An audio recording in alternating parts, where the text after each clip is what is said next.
There is no way a rodent can defeat a leopard. Or is there? Ouch, that's gotta hurt. If you're thinking about the prickliest of rodents, the porcupine, then the answer is yes. Even though they don't throw their quills when threatened, your best bet is to stay away. So, how dangerous is a porcupine? What are porcupines' quills made of? And why can they be useful to humans? When facing a predator, a porcupine will most likely swing its sharp quills around. They may not kill other animals, but those quills sure hurt.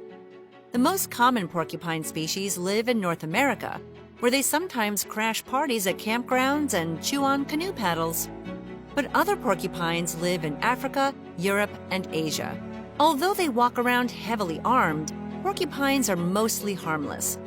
Their bodies have soft hair, and the sharp quills on their backs, sides, and tails usually lie flat unless the porcupine feels threatened. Then they stand up to remind potential attackers that this animal is no easy meal. The quills detach when something touches them, and porcupines grow new quills to replace the lost ones.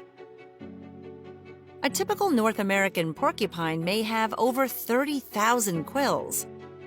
So if you ever see a porcupine, stay a safe distance of 6 meters away and do not disturb them. They can be fearless. Recent studies show that porcupines will use their quills to attack other animals, including leopards. And if a porcupine attacks you, you're in for a nasty experience. Getting spiked by a porcupine quill can be very painful, and removing them is not easy. The quills have barbs and scales that penetrate skin and help the quill lodge into the tissue very firmly. And if you try to pull them out, they tend to move inward. Clever.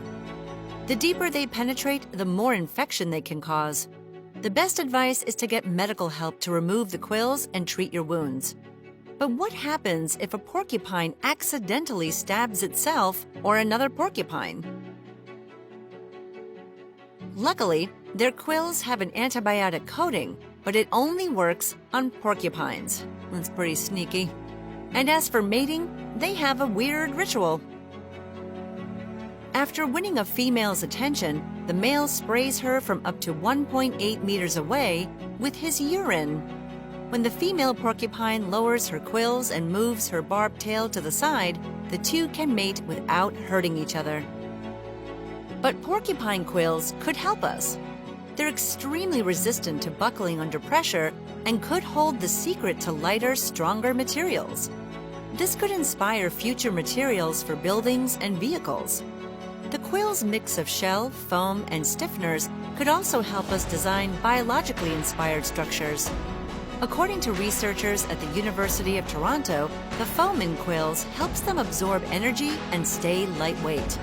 If we could design medical needles and surgical staples with the same structure, they would be much smaller, require 56% less force to enter flesh, and likely cause less damage to our tissues. Now that we've met the prickliest rodent, why don't we take a look at the most relaxed rodent in the world, the capybara? Having a body covered with sharp quills and using them to defeat predators is what porcupines do. And that's what makes them crazy creatures.